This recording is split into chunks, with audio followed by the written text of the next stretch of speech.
Hey everyone, Sandra Vale here at Homesteading Ways, and today we're going to be making a 3-fruit citrus marmalade. Okay, then let's start with the fruit. I'm doing 1 grapefruit, 4 oranges, these are navel oranges, and then these are those really small tangerines, the clementines. They're supposed to be seedless. You will find 1 or 2 seeds in them usually. But anyhow, what you want is to get about 4.5 pounds of fruit together. However you want to mix it up, that's up to you. Although I don't recommend doing too much grapefruit, because that is a bit on the tart side, unless you really like that. But, so get your combination together, and then we're going to start zesting. Okay, now we're going to start our zesting. I bought this particular peeler thingy from Walmart. It has a little guide on it here, so if you're not using the other side, you don't, scrape yourself or cut yourself with it.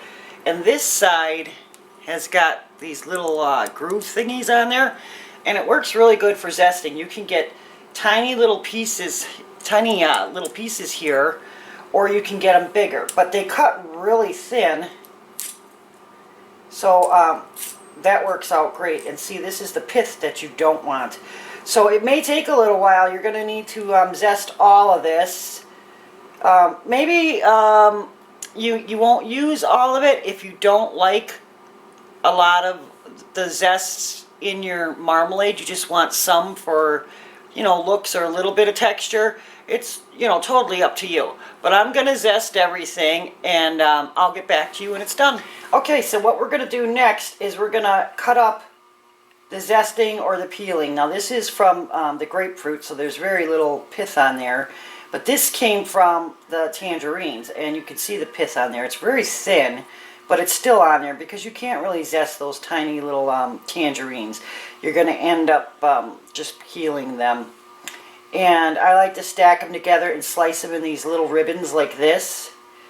And that makes it for, not quite as chunky or thick chunky a marmalade.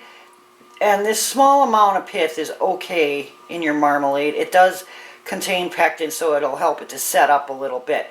You just don't want too much of it because it is bitter.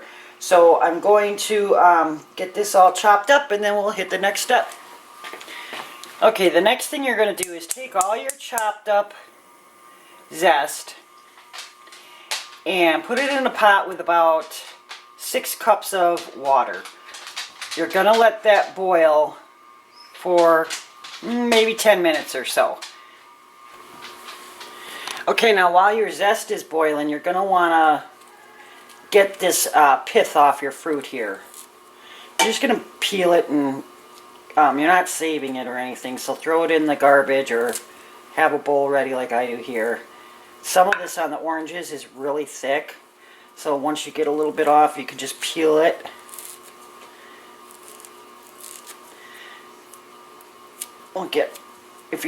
The more pith you can get off, the better, because it's bitter.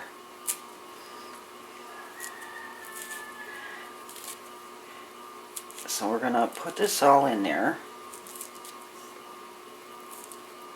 Some people take extra steps to make sure there's no membrane or pith at all, and I don't do that simply because it kind of takes the fun out of doing the marmalade, because then it just becomes so much work. You almost dread, doing it. So then take your orange or whatever fruit you got at the time and pull it apart. Take this inside, these hard pithy pieces, if you can, get those out. Throw those in there, here. If and when you come across seeds, pull those out as well. You don't want those. But then, see, this is not so bad. You're going to want to cut these up into about 1-inch sections. However you want to do that. I'm going to cut them again like this. And put that all in my pot. Any juice that accumulates on your cutting board, make sure to put it in your pot, because you're going to want to use that. Now with the tangerines, you're just going to pull them apart and chop them up. There's this little tiny bit in here Just toss that out and then chop them up the same way you would the oranges. And then again with your grapefruit.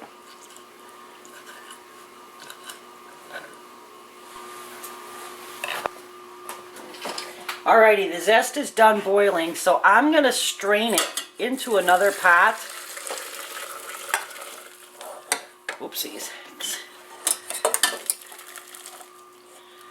Because I want to keep a cup or two of that liquid. Not all of it, but there's some good flavoring in there, and I want to be able to use, some of that in the marmalade. You don't want too much because it could be bitter, but save a cup or two for the marmalade. Just let it sit there and cool off. Same thing with your zest.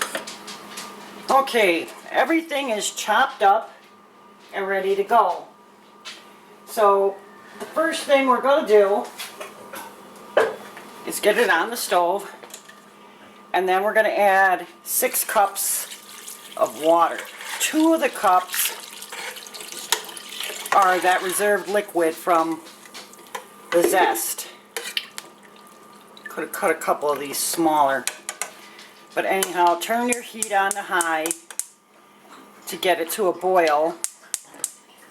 And then once it is boiling, we're going to turn it down to medium and let it boil for about 10 minutes. And that's going to be a good boil, not a real little simmer. You want it bubbling, but just not a hard boil. And we're going to do that for about 10 minutes. Okay, 10 minutes has been up. As you can see, it's boiling pretty good here. So now I'm going to add all my zest. Stir that in nice.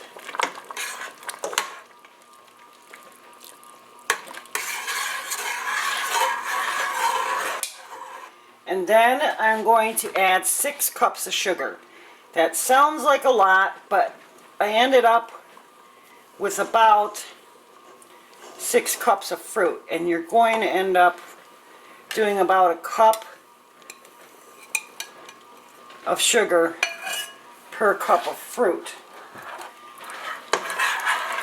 And the zesty tartness from all that zest and your grapefruit will still come through with that sugar. It'll be a wonderful mixture.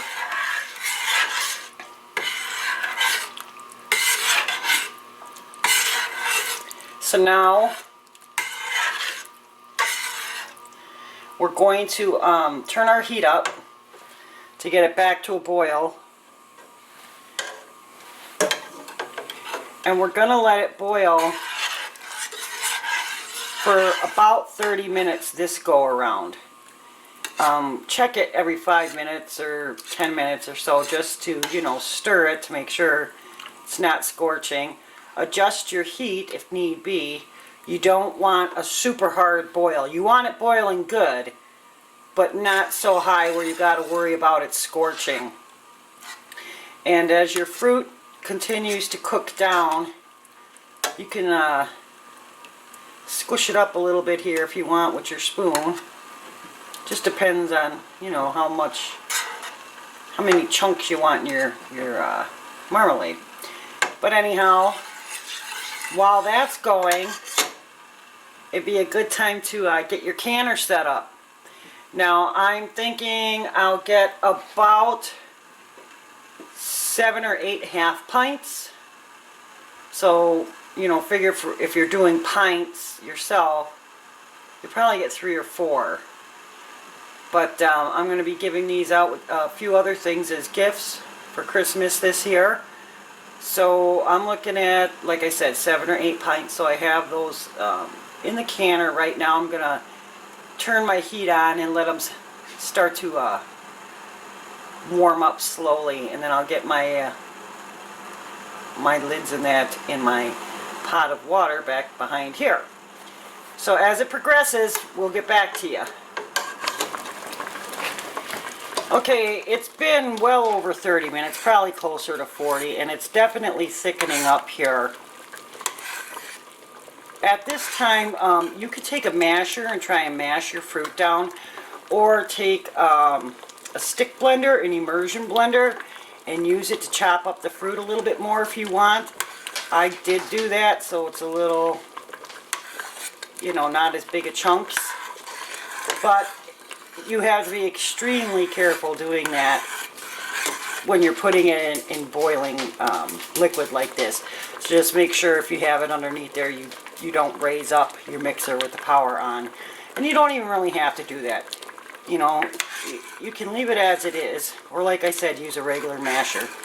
Anyhow, this is really getting thicker now, so we might be testing it pretty soon here. Also, while this is cooking, if you get foam on the top, just skim it off like you would jam or jelly. I'm going to let this go just another minute or two, and then I'm going to test it on the plate that's chilling in the freezer.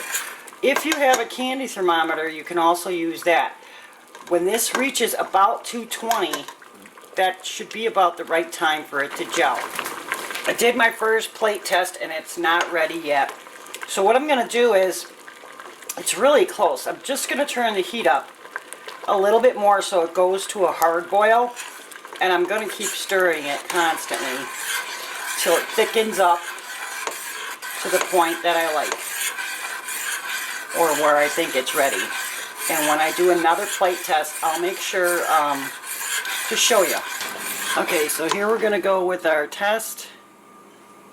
And it's ready. See how it, when you put your finger through, it doesn't hurry up and smooth back together again? That's when you know it's ready.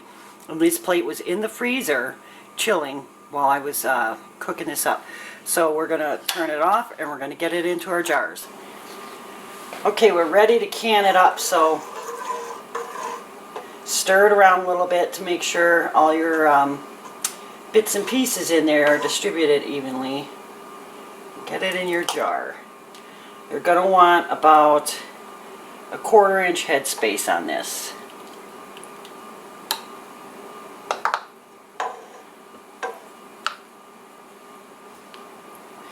Get your air bubbles out.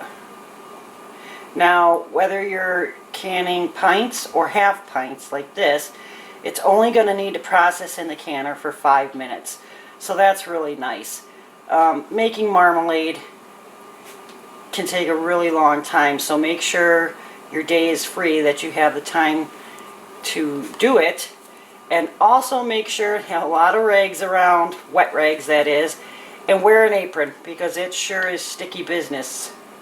More so than probably any other jam or jelly I've made.